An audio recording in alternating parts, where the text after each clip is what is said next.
Meus irmãos, boa noite a todos, graça e paz do Senhor Jesus sejam sobre a vida de todos.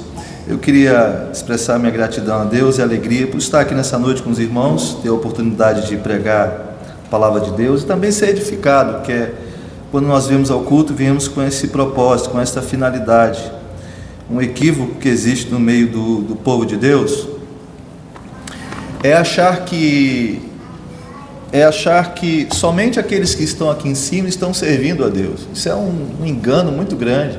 Todos nós, irmãos, estamos servindo a Deus. Todos nós. E dentro daquilo que Deus confiou a cada um, mas principalmente como filhos de Deus, como adoradores do Senhor Deus, todos nós estamos servindo a Deus. Benjamin está ali falando meu nome, vocês vão ouvir algumas vezes aí, mas ele vai ficar quietinho daqui a pouco. Bom, vamos abrir a palavra de Deus então. Eu quero agradecer mais uma vez aí pelo pastor Teófilo, pelo convite, pelo carinho, pelo encorajamento também. Tiago capítulo 4, a partir do versículo 1. Tiago capítulo 4, a partir do versículo 1.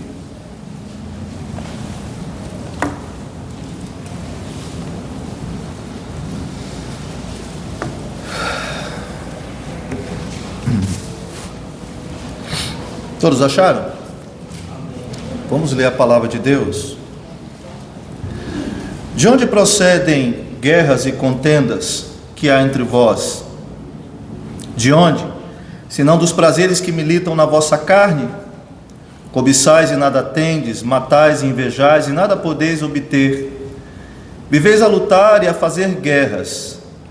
Não tendes porque não pedis. Pedis e não recebeis, porque pedis mal para esbanjardes em vossos prazeres.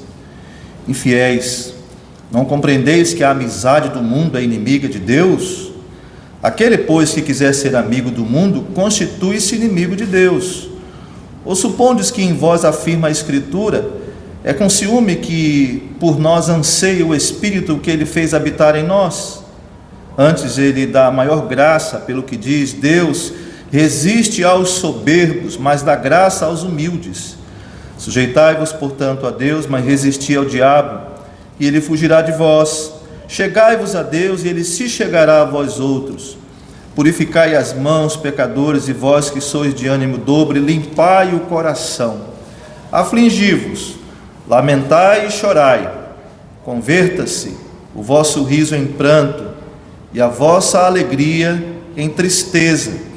Humilhai-vos na presença do Senhor, e Ele vos exaltará. Vamos orar mais uma vez?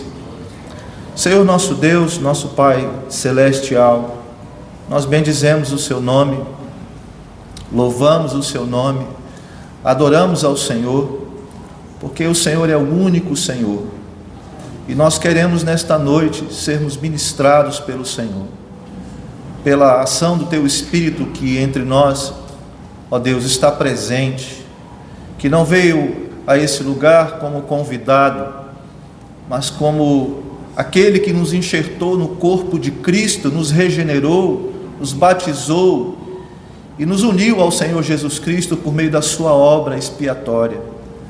E nós suplicamos o auxílio dele nessa noite, tanto para quem vai falar, como para quem vai ouvir. Ambos, todos nós necessitamos da graça do Senhor, ministrando a sua palavra aos nossos corações. De fato, como nós cantamos nesta noite, é bom e agradável sermos unidos, os irmãos, e o Senhor ordena a sua bênção para sempre. Esta é uma promessa que o Senhor tem cumprido. Todos os domingos temos aqui estado presentes para reunidos adorar o seu nome.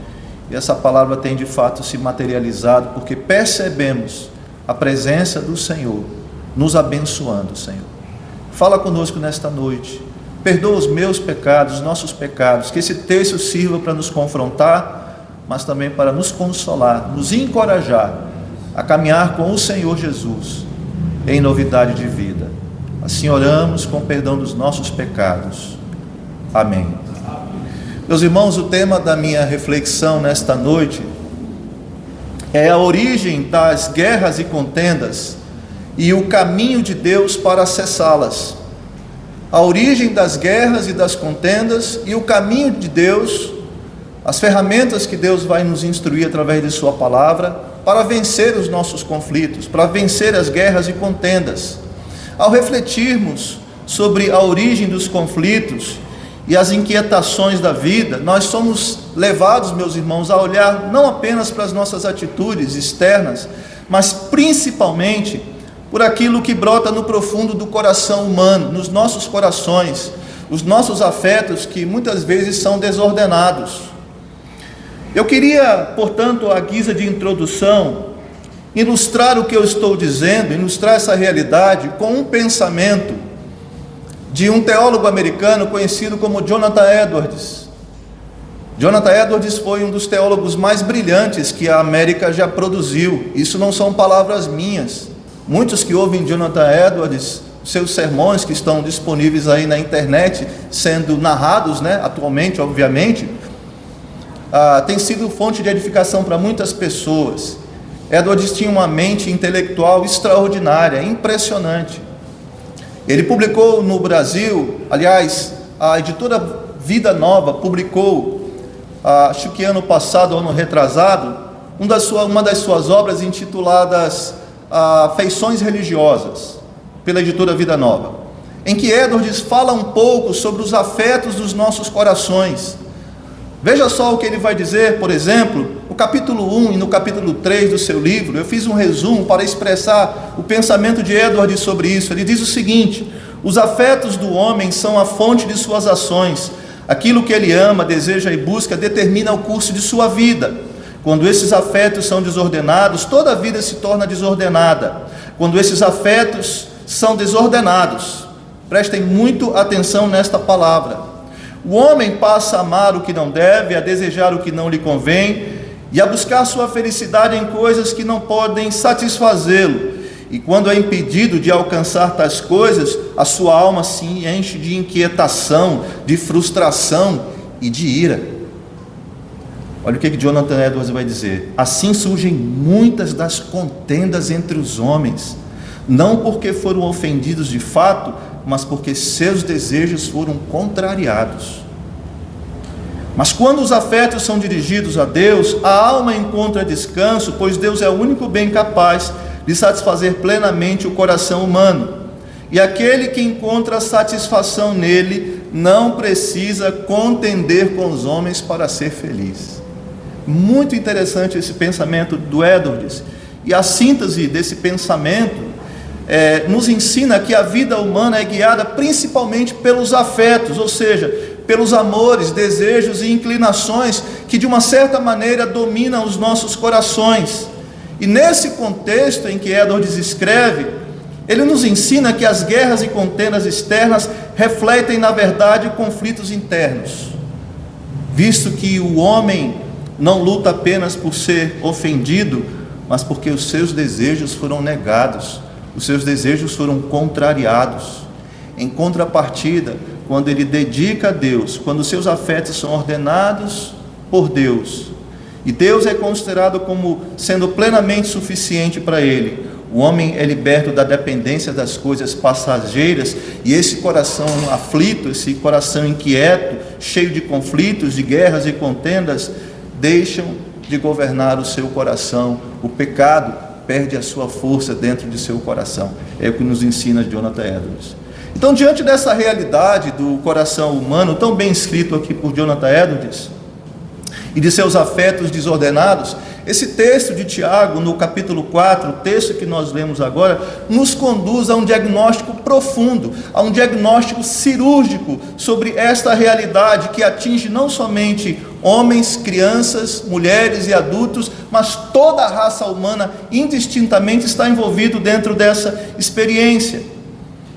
Mas ao mesmo tempo em que nós podemos perceber a origem destas coisas e que causam desespero a nós, principalmente quando conseguimos examinar e enxergar os nossos corações, em meio a tudo isso, nós podemos encontrar em Cristo Jesus esperança. Nós podemos encontrar nele consolo. Nós podemos encontrar em Deus caminhos para solucionar os conflitos com os quais nós convivemos constantemente. E é isso que essa passagem de Tiago vai nos ensinar nesta noite. Tiago já havia iniciado o capítulo 3, exortando aqueles que desejavam ser mestres na igreja, enfatizando inclusive a necessidade de uma vida coerente com o que se prega, uma vida coerente com a sua pregação, com o seu ensino. Afinal de contas, nós aprendemos a adorar a Deus não somente por palavras, mas também por atitudes. As nossas atitudes precisam ser coerentes com a fé que nós professamos. Depois Tiago trata do poder destrutivo da língua, e ele está se referindo aos mestres. Se você for, por exemplo, no capítulo 3, versículo 1, dá uma olhadinha na sua Bíblia aí. Meus irmãos, não vos torneis muitos de vós mestres, sabemos que haveis de receber maior juízo. Porque todos tropeçamos em muitas coisas. Se alguém não tropeça no falar, é perfeito varão, capaz de refrear também todo o corpo. Então Tiago vem tratando sobre esse assunto já anteriormente, desde o capítulo 3.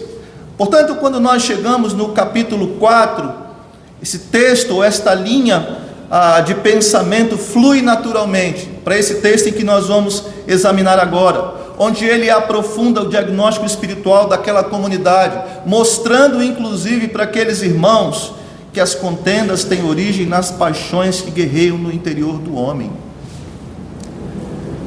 Isso vai ser evidenciado pelos desejos egoístas que nós vamos ver nesta passagem, pelas orações mal direcionadas, porque um coração egoísta não consegue nem orar com coerência, com sinceridade, e ao mesmo tempo também com amizade ao mundo, que é algo que prejudica fatalmente o nosso relacionamento uns com os outros, com nós mesmos e com o próprio Deus. Portanto, nesse texto aqui, Tiago nos mostra, pelo menos, que nós vemos 3 guerras em andamento no mundo. Capítulo 4, versículo 1, ele começa abordando a primeira. Ele diz que nós estamos em guerra uns com os outros. Veja só o que vai dizer o texto: de onde procedem guerras e contendas que há entre vós? De onde, senão dos prazeres que militam na vossa carne? O texto se inicia com uma pergunta profundamente desconfortável, uma pergunta extremamente confrontadora. Todavia, uma pergunta também absolutamente necessária: de onde procedem guerras e contendas que há entre vós? Essa pergunta, ela é importante, ela é oportuna, porque todos nós em algum momento nos vimos envolvidos em conflitos, seja na família, seja no trabalho, seja na igreja, seja na nossa vizinhança, seja no ambiente acadêmico, no colégio, na faculdade, seja onde for, nós estamos envolvidos de alguma maneira em conflitos. Se você nunca se envolveu, com certeza você vai se envolver. É impossível que isso não tenha acontecido com você, mas é o que nós vemos. Nós estamos envolvidos nesses conflitos que fazem parte deste mundo em que habitamos, deste mundo em que vivemos. E a tendência natural, quando isso acontece, é olhar para fora. Nós tentamos encontrar respostas nos outros, e geralmente nós transferimos a nossa responsabilidade, atribuindo aos outros a causa dos problemas que nós enfrentamos, os conflitos que nós atravessamos. Contudo, esse texto nos exorta a olharmos para dentro, revelando um dos aspectos mais profundos na natureza humana caída, que é a origem do pecado nos afetos desordenados do nosso coração. É interessante porque há diversos exemplos bíblicos, relatos bíblicos, que evidenciam o povo de Deus enfrentando tensões, desentendimentos, brigas e intrigas ao longo da história. Por exemplo, lá em Gênesis, no capítulo 13, versículo de 1 a 13, nós temos aquela história muito conhecida, aquele desentendimento de Abraão com Ló, ou de Ló com Abraão, e os pastores se desentendendo entre si, brigando, na verdade, por causa de espaço. Havia pouco espaço, eles prosperaram tanto que havia pouco espaço para que eles pudessem conviver juntos, e gerou guerra entre os seus pastores. E isso mostra como interesses materiais podem gerar conflitos existenciais e trazer consequências terríveis, consequências espirituais, especialmente nas escolhas que Ló fez. Aquele desentendimento gerou afastamento do coração de um tio e de um sobrinho. Aquele desentendimento levou Ló a acrescentar outros conflitos para a vida dele depois daquele momento. E é interessante, porque a solução parece ter sido de fato se distanciar para que os conflitos fossem cessados. E Ló, naquele contexto, ele toma uma direção extremamente perigosa. E muitas vezes, meus irmãos, nós pensamos que a solução dos conflitos está na fuga que nós precisamos fazer para evitar problemas e encarar os nossos conflitos e solucionar tensões que nós vivemos. O fato é que para Abraão não fazia a menor diferença que caminho Ló pudesse tomar naquele momento. Tanto é que Abraão deu a ele o benefício da escolha: se você for para a direita, eu vou para a esquerda; se você for para a esquerda, eu vou para a direita. O que significa que Ló não tinha entendido ainda que tomar direções nem sempre é o caminho adequado de Deus para resolver tensões e conflitos.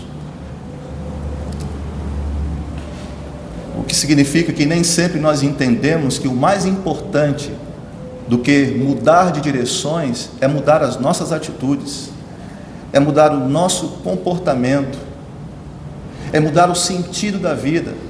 Porque enquanto o sentido da nossa vida não for alterado, meus irmãos, não for modificado, não for transformado, nós passaremos a vida inteira tentando encontrar significado nas direções, e elas não vão fazer o menor sentido para nós. Eu acho muito interessante, porque depois Abraão precisa livrar Ló daquele conflito em que ele se envolve, e isso traz grandes prejuízos. As escolhas de Ló foram extremamente trágicas, porque um dia ele tem que sair de dentro daquela cidade onde ele escolheu habitar.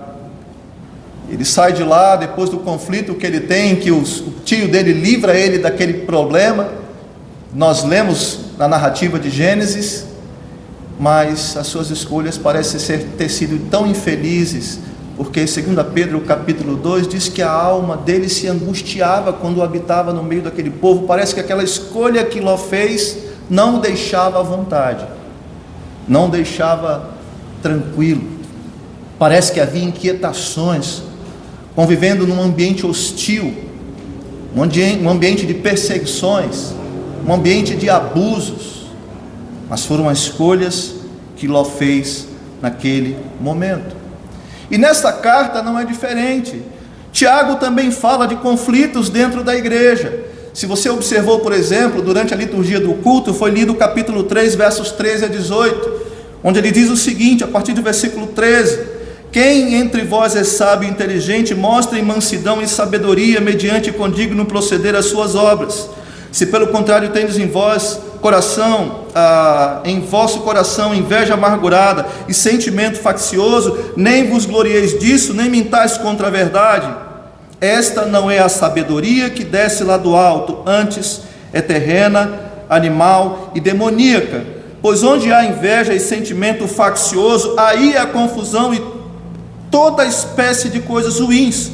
A sabedoria, porém, lá do alto, é primeiramente pura, depois pacífica, indulgente, tratável, plena de misericórdia e de bons frutos, imparcial e sem fingimento. Eu gosto muito desta palavra que aparece aqui, que é a palavra imparcial, que significa um comportamento pecaminoso, quando nós tratamos as pessoas de maneira desigual, e com base em critérios externos, com base em status, com base na posição que alguém ocupa na sociedade, com base nos títulos que ela possui. Nós definimos as pessoas muitas vezes pelo que elas possuem. E Tiago está, portanto, aqui repreendendo aqueles que queriam ser mestres. Isso também é uma lição para a minha vida e para a sua vida, que a sabedoria do alto, ela é caracterizada pelo temor do Senhor.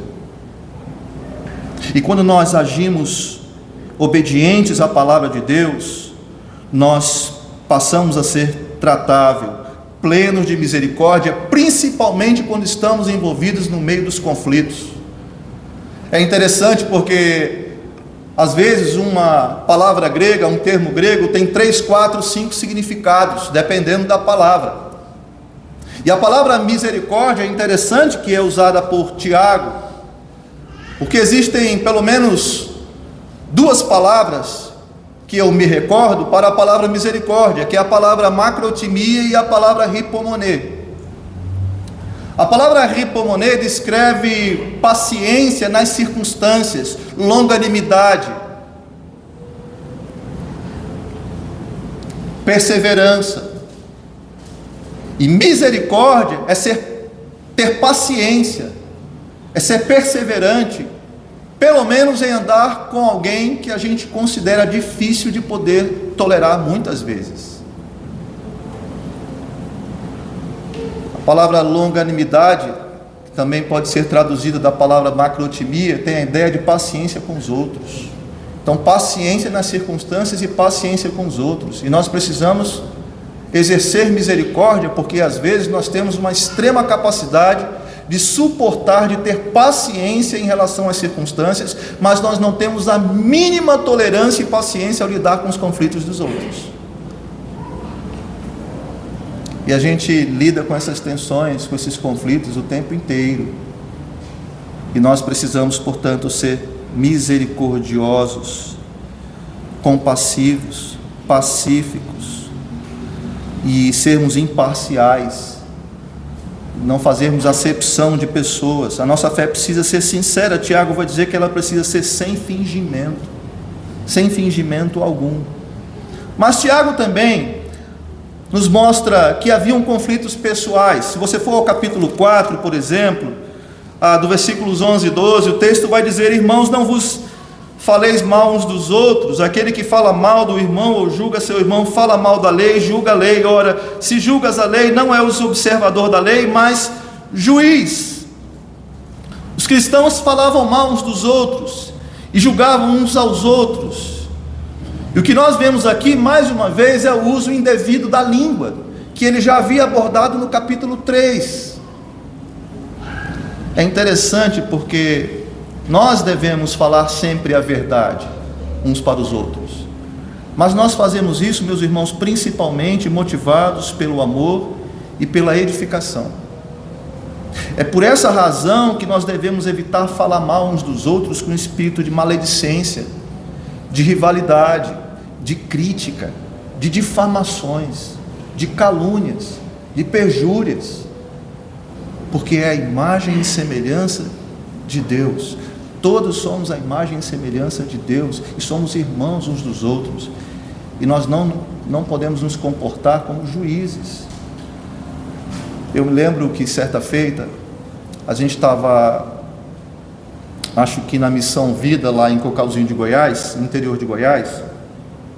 Eu fui conhecer a Missão Vida porque eles têm um trabalho muito bonito com moradores de rua. E eu me lembro que o pastor Arnaldo, um dos pastores da Missão Vida, me contou uma história interessante que eu não esqueço nunca mais. Ele disse: meu irmão, havia um pastor aqui na região que sofreu muito. Certa feita, uma mulher, uma irmã da igreja, começou a difamá-lo em todos os interiores por onde ela ia, porque é uma região, tem várias comunidades locais, e todas as igrejas onde a irmã ia, ela falava mal daquele pastor. Aquele pastor tomou conhecimento das coisas que ela falava sobre ele, se entristeceu profundamente. Coisas vergonhosas, coisas que eram injustas, na verdade, contra a figura do pastor. E ele disse que esse pastor não fez absolutamente nada e apenas orou a Deus. Quando foi um dia, alguém bateu a porta da sua casa e a sua esposa abriu a porta. E era exatamente essa irmã que estava ali para poder pedir perdão para aquele pastor por ter difamado ele, por ter caluniado ele naquela região lá de Goiás. As igrejas ficaram sabendo de coisas terríveis que não eram verdadeiras. E ele tomou um susto quando viu ela na porta e disse: pois não, minha irmã. Disse: olha, eu vim aqui conversar com o senhor para pedir perdão porque eu o difamei injustamente. E o pastor disse: você já está totalmente perdoada por Deus e por mim também. Mas eu queria dizer uma coisa para você. Aí ele abriu a janela que dava fundo para a casa dele e pegou um travesseiro cheio de penas, rasgou o travesseiro, jogou o travesseiro para o alto e as penas se espalharam. O vento levou as penas que haviam dentro do travesseiro. E aí ele virou para ela e disse: agora eu queria pedir um favor a você. Eu queria que você catasse cada uma dessas penas que você viu se espalhar no quintal todo. E ela disse: mas isso é impossível. Não tem mais como recuperar todas essas penas. Tiveram penas que foram para fora do muro da casa. Não há possibilidade alguma mais de fazer isso. E aquele pastor disse: é exatamente isso. Você está plenamente perdoada. Mas a minha reputação nunca mais eu conseguirei recuperar novamente, porque você me difamou por onde quer que você tenha passado. Por isso nós temos que levar muito a sério essas questões quando estamos envolvidos em conflitos com os outros, porque nós somos capazes, meus irmãos, e quando falo nós, eu falo todos nós indistintamente, todos nós passamos por esse tipo de experiência desagradável. E na verdade, nós estamos proibidos de julgar uns aos outros, sem antes nós examinarmos os nossos próprios corações, avaliarmos a nossa própria vida.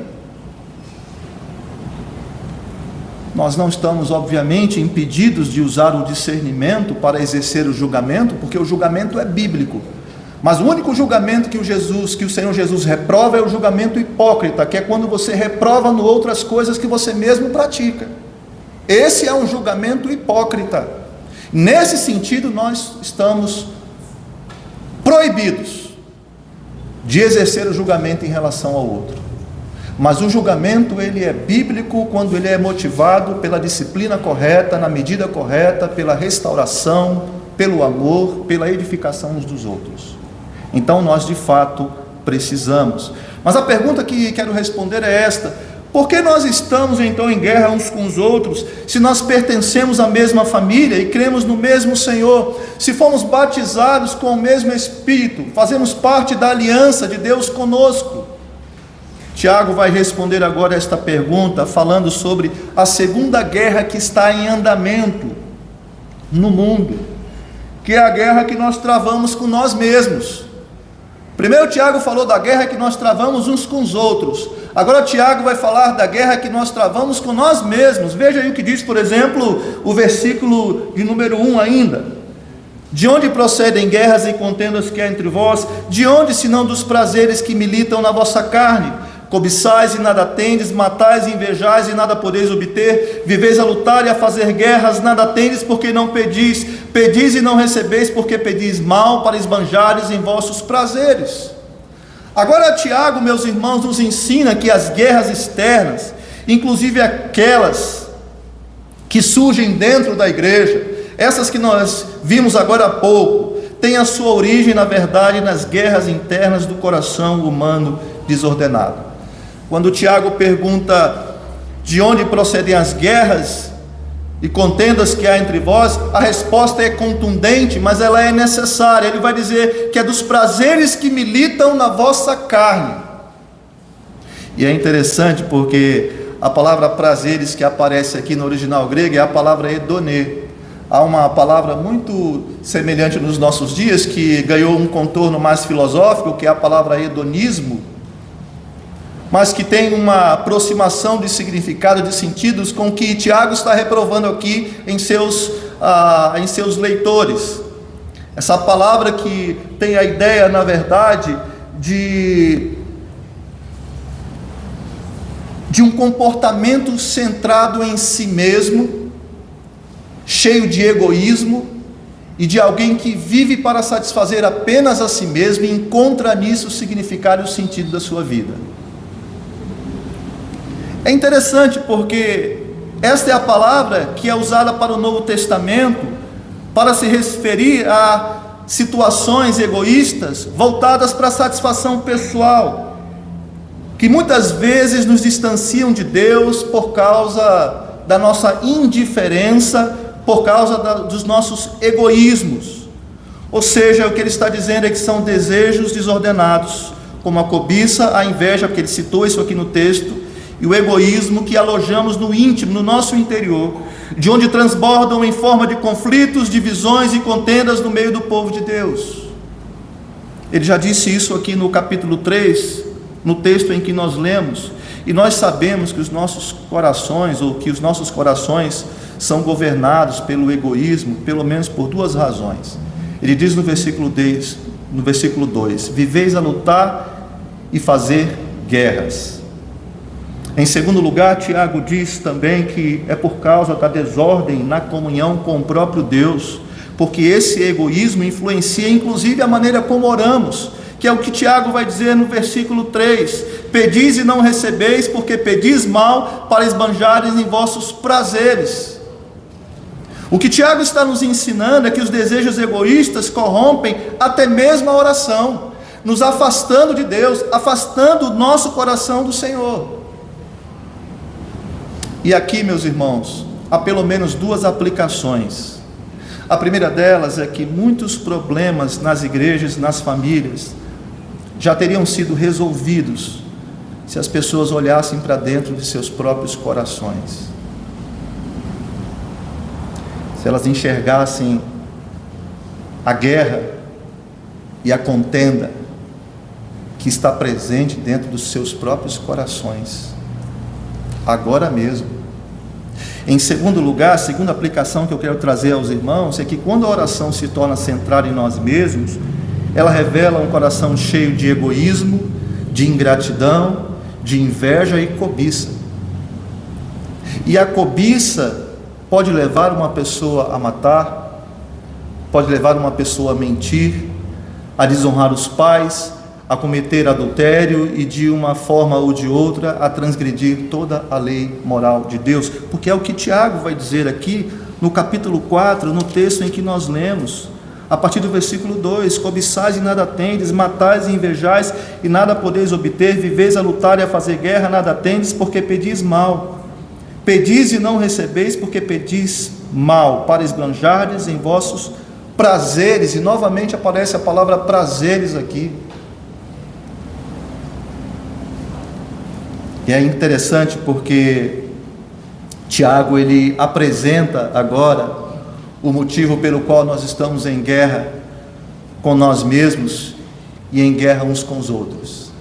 E ao fazer isso agora Tiago vai para a sua terceira e última admoestação e vai dizer que nós estamos também em guerra com o próprio Deus, em guerra com nós mesmos, em guerra uns com os outros e em guerra com o próprio Deus. No começo da criação a gente viu como Deus criou todas as coisas belas, bonitas, havia plena harmonia em todas as coisas, havia perfeição na criação, entre Deus e o homem havia um relacionamento profundo e intenso, mas essa realidade foi quebrada quando o pecado entrou no mundo. E a Escritura definindo sobre pecado, 1 João capítulo 3, versículo 4, diz que o pecado é a transgressão da lei. Ou seja, pecar é ultrapassar os limites estabelecidos por Deus e rejeitar a sua própria autoridade, que é o que nos coloca em conflitos com o próprio Deus. E a pergunta que nós precisamos responder é esta: de que maneira um cristão declara guerra contra Deus? O texto vai nos ensinar, o texto vai nos responder a esta pergunta. Um cristão declara guerra contra Deus ao ter amizade com os inimigos de Deus. Quando nós temos a inimizade com os inimigos de Deus, nós declaramos guerra contra o Senhor. Tiago, inclusive, nos ensina que há 3 inimigos com os quais nós não devemos nos associar se nós quisermos ter paz com Deus. Que inimigos são esses? Vamos ver, por exemplo, no versículo 4, porque o primeiro aparece aí. Infiéis, não compreendeis que a amizade do mundo é inimiga de Deus? Aquele, pois, que quiser ser amigo do mundo, constitui-se inimigo de Deus. Então, quando Tiago usa a palavra mundo, ele não está se referindo aqui à criação, ao cosmos, ao universo. A palavra mundo aqui, para Tiago, embora tenha sido traduzida da língua grega, que é a palavra cosmos, na verdade ele está falando de um sistema de valores e práticas que caracterizam a sociedade humana afastada de Deus. Essa é a ideia que Tiago está nos ensinando. Neste mundo, onde é a estrutura de pensamentos, desejos e comportamentos que se levanta em rebelião contra Cristo, contra Deus e contra a sua própria palavra. Dando uma olhadinha nesses dias, eu achei algo muito curioso, que eu queria usar apenas como ilustração. A palavra que Tiago está usando aqui é a palavra cosmos, do grego, e que aponta algumas possibilidades, dentre elas, obviamente, o mundo criado como universo, mas aqui já sabemos que não se trata disso. Já fiz aqui a interpretação do texto. Se trata de um sistema que está em rebelião e oposição contra Deus.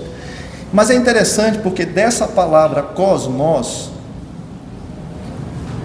a raiz desta palavra é usada para compor uma palavra que nós conhecemos no nosso idioma, que é a palavra cosmético. Cosmético, todas as mulheres sabem o que é cosmético, Todas as mulheres sabem o que é cosmético, Que tem a ideia que tem a finalidade e o propósito de embelezar, de adornar, de ataviar. A palavra cosmos que é usado aqui na língua grega tem essa ideia de atavio, de adorno. É claro que está se referindo a um sistema do mundo. Eu estou usando apenas a ideia de cosmético para ilustrar o que o mundo, a aparência que o mundo passa a respeito dele mesmo, para ser mais sedutor, para ser mais atraente, para sediar com mais facilidade os nossos corações. Esse adorno, esse atavio, que nos confunde muitas vezes e nos leva a achar que nós estamos em vantagem quando nós flertamos com o mundo. Nada mais é do que adornos que escondem as suas imperfeições, que escondem os seus propósitos malignos, um mundo que está em oposição contra Deus. Meus irmãos, mas caminhando um pouco mais, Tiago vai falar do segundo inimigo com o qual nós não podemos nos associar, que é a própria carne. Versículos 1 e 5, Tiago diz: de onde procedem guerras e contendas que há entre vós? De onde, senão dos prazeres que militam na vossa carne? Ou supondes, versículo 5, que em vão afirma a Escritura, é com ciúme que por nós anseia o Espírito que Ele fez habitar em nós. O segundo inimigo que está em oposição contra Deus é a carne. E quando Tiago está usando esse termo aqui, ele está se referindo à nossa natureza adâmica mesmo, nossa natureza pecaminosa mesmo, essa natureza que nós recebemos por causa da queda, que é marcada por uma inclinação constante ao pecado e à rebelião contra Deus. Portanto, trata-se da corrupção interior que afeta pensamentos, desejos, vontades, levando o homem a viver em função da carne e a entristecer o Espírito Santo. Por isso ele vai dizer: ou supondes que em vão afirma a Escritura, é com ciúme que por nós anseia o Espírito que Ele fez habitar em nós? E a pergunta que nós precisamos responder é esta, porque talvez é a pergunta que você esteja fazendo para você mesmo: como nós sabemos quando os nossos corações estão sendo governados pelo egoísmo, pela nossa natureza adâmica? Quando nós sabemos que estamos de fato andando na carne, o que para um cristão quando isso acontece, não é comum, porque o comum é que o pecado seja apenas um acidente na nossa vida. Mas quando é que nós sabemos que isso está acontecendo conosco? Quando nós entristecemos o Espírito Santo, quando a nossa vida é marcada por brigas, rivalidades e contendas agressivas, quando as paixões dominam o nosso coração, nos levando a buscar satisfação a qualquer custo, quando você passa a desejar o que é do outro, quando a sua vida de oração perde o significado e a centralidade de Cristo, e você passa a buscar a Deus apenas para satisfazer os seus desejos, os seus prazeres, quando você se torna amigo do mundo, alinhando-se a valores e práticas que se opõem a Deus e demonstrando infidelidade espiritual a Deus, você está literalmente sendo conduzido por sua própria carne, que é o que Tiago está dizendo aqui. Ele já vem dizendo isso durante todo o texto. É assim que nós respondemos a essa pergunta, quando de fato nós estamos caminhando na carne. Todas essas coisas estão sendo como um procedimento inadequado para aqueles que foram regenerados, para aqueles que nasceram de novo. Mas em terceiro lugar, Tiago também fala sobre o último inimigo que o texto nos cita aqui, que é o próprio diabo. Ele diz no versículo 6 e 7, antes ele dá maior graça, pelo que diz, Deus resiste aos soberbos, mas dá graça aos humildes. Sujeitai-vos, portanto, a Deus, mas resisti ao diabo, e ele fugirá de vós. Esse é o terceiro inimigo que Tiago cita no texto, que quando nos associamos de alguma maneira, ou damos oportunidades, nós nos colocamos em oposição contra Deus. Quando nós insurgimos contra a palavra de Deus, quando nós rejeitamos a orientação de Deus para a nossa vida, e a gente sabe que o maior pecado de Satanás é o orgulho. E é exatamente isso que ele gosta de infundir nos nossos corações, nos corações dos homens. Enquanto Deus deseja que nós sejamos humildes e submissos à sua palavra, Satanás deseja que sejamos orgulhosos. Enquanto Deus quer que sejamos dependentes de sua graça, o diabo nos tenta sermos dependentes de nós mesmos. E não tem nada mais diabólico do que sermos influenciados por estas ideias de achar que nós somos autossuficientes. É interessante porque o apóstolo Paulo, escrevendo a Timóteo, ele vai dizer no capítulo 1, para que não se coloque neófitos na obra do Senhor, para que ele não se ensoberbeça e incorra na condenação do diabo. Não há nenhum problema com neófitos. Eles vão crescer e vão amadurecer. Mas é porque os seus corações são tentados a achar que eles dependem deles mesmos com muita facilidade, como todos nós também podemos cair nesse mesmo erro, cometer esse mesmo equívoco. Mas o texto diz lá qual foi o pecado de Satanás. Foi soberba.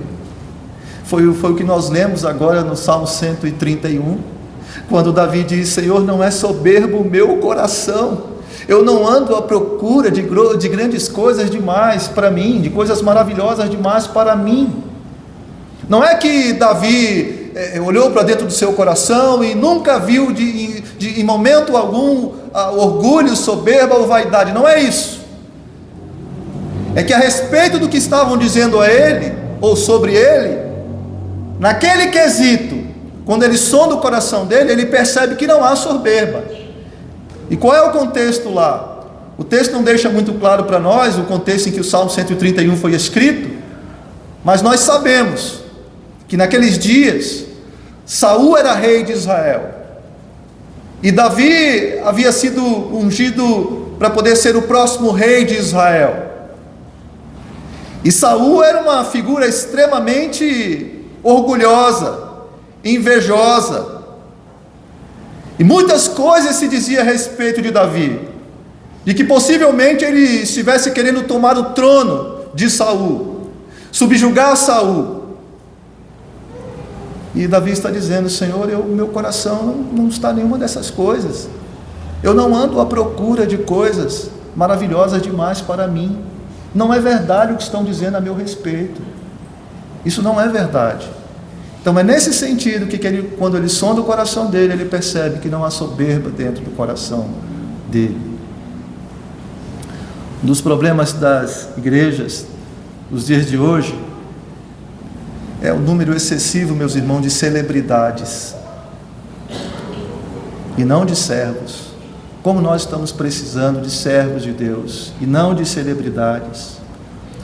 Os obreiros cristãos nos dias atuais são tão promovidos que quase não sobra mais espaço para a glória de Deus. Porque o orgulho de fato é algo terrível. E o ser humano não tem, meus irmãos, acredite, coisa alguma do que se orgulhar. Absolutamente nada do que se orgulhar. Nada. Não há nenhum motivo, nenhuma razão em você para se orgulhar, para se ensoberbecer, para você se achar melhor do que os outros. Não há nenhum motivo para isso. Mas agora, Tiago, nós vamos caminhar para finalizar a nossa reflexão. Tiago vai nos oferecer, depois de falar desses 3 inimigos com os quais nós não podemos fazer concessões, ele vai nos dar 3 sugestões com o fim de caminharmos com Deus e para que tenhamos paz, ao invés de estarmos em conflito com o nosso Senhor. A primeira instrução de Tiago aparece no versículo 7, quando Tiago diz: sujeitai-vos, portanto, a Deus, mas resisti ao diabo e ele fugirá de vós. É interessante porque depois de ter falado desses 3 inimigos, agora ele vai falar de 3 ferramentas, instrumentos de Deus para nós vencermos. Apesar de saber que nós já somos novas criaturas, mas nós ainda somos pecadores, ainda militamos contra o pecado. A igreja visível ainda tropeça em muitas coisas. Por isso nós precisamos desses recursos de Deus. E a primeira orientação de Tiago não é para que você vá a um culto de libertação. Não é para que você vá a um culto onde acontecem coisas assim extraordinárias, mística, acima da média de qualquer igreja.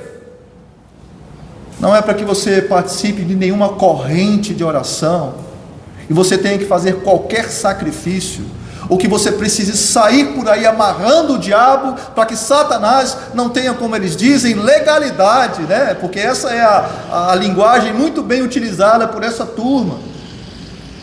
Mas há algo aqui nesse texto que aponta para um caminho sobremodo excelente, muito mais sublime, e que Tiago vai chamar de sujeitai-vos. Como é que a gente resiste ao diabo? Como é que a gente consegue resistir ao avanço de Satanás? Sujeitando-nos a Deus. É sujeitando-nos a Deus que nós resistimos à ação de Satanás contra as nossas vidas. Porque o fato é que enquanto, meus irmãos, nós não entregamos a Deus todas as áreas da nossa vida, nós continuaremos vivendo em conflito. E isso explica por que cristãos sem compromisso não conseguem viver bem com pessoas ao redor dele e consigo mesmo. Por causa da falta de sujeição, de humildade, de submissão, de obediência à palavra de Deus. Mas em segundo lugar, o segundo conselho que Tiago vai nos orientar, a segunda instrução, no versículo 8. Tiago diz: chegai-vos a Deus, e ele se chegará a vós outros. Purificai as mãos, pecadores, e vós que sois de ânimo dobre, limpai o coração. Então, de que maneira nós podemos nos chegar a Deus? Tiago vai dizer: a resposta é confessando os nossos pecados ao Senhor e pedindo a Ele que Ele nos purifique. É o que ele acabou de dizer no versículo 8: purificai as mãos, pecadores, e vós que sois de ânimo dobre, limpai o coração. Limpai o coração. Interessante porque o termo grego que é utilizado aqui para purificar significa tornar casto. Essa é a ideia paralela a um conceito de adultério espiritual, que é uma linguagem muito usada. Quando Tiago diz infiéis, ele está citando algo muito conhecido por seus leitores. Essa figura sempre aparecia no Antigo Testamento, em Jeremias, em Isaías, no próprio Oséias, naquela experiência de Oséias, onde Deus manda Oséias casar-se com uma prostituta, para ilustrar a infidelidade espiritual do seu povo em relação a Deus. E é curioso, porque Tiago diz exatamente isso. Portanto, purificar o coração significa abandonar a duplicidade de coração, rejeitar o pecado e voltar-se inteiramente para Deus, demonstrando uma devoção sincera e exclusiva a Ele, ao Senhor.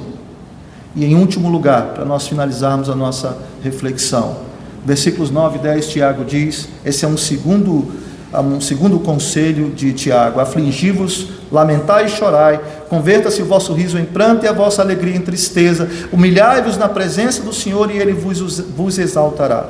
Humilhai-vos na presença do Senhor. Isso aponta para uma atitude de quebrantamento, de arrependimento sincero, de submissão, de renúncia ao orgulho e de reconhecer que a nossa dependência vem totalmente do nosso Deus, apenas do nosso Senhor. Isso revela um princípio bíblico, diz aí no final do texto, que quem se humilha diante de Deus é restaurado por Ele, é exaltado por Ele, não com exaltação orgulhosa, como nós já falamos aqui anteriormente, mas com graça, perdão e nova vida. E para finalizar, essas palavras, elas descrevem um chamado ao arrependimento profundo e sincero diante de Deus. Quando Tiago diz afligi-vos, lamentai e chorai, ele não está incentivando um sentimento vazio de tristeza, mas uma consciência real do pecado, que nos faz apresentar o nosso coração diante de Deus para abandonar a superficialidade, completa superficialidade. Eu queria concluir o nosso sermão, já avançou bastante o nosso tempo, apenas com uma frase que eu queria que vocês levassem para vocês refletirem sobre ela. Jonathan Edwards, que eu citei no início da nossa reflexão, escreveu 75 resoluções. E a resolução de número 25 de Jonathan Edwards é interessante, porque ele diz assim: resolvi examinar cuidadosamente qual é a raiz de todo o pecado que eu cometo. Edwards é alguém que estava sempre disposto a examinar o seu coração, porque ele sabe que é de dentro do coração que procedem guerras e contendas que há no meio de nós. É de dentro do coração que procedem impurezas. Jeremias disse que ele é extremamente corrupto. O nosso coração é incorrigível, de forma que nós precisamos realmente nos avaliar constantemente diante de Deus, aprendendo que nós estamos em guerra uns com os outros e podemos resolvê-los na forma como nós nos submetemos, nos sujeitamos a Deus, sendo humildes, nos achegando a Ele. Estamos guerra em guerra uns com os outros e podemos fazer a mesma coisa e o mesmo quando estivermos em conflito com Deus, vivendo afastados do seu propósito. Amém, queridos? Vamos orar?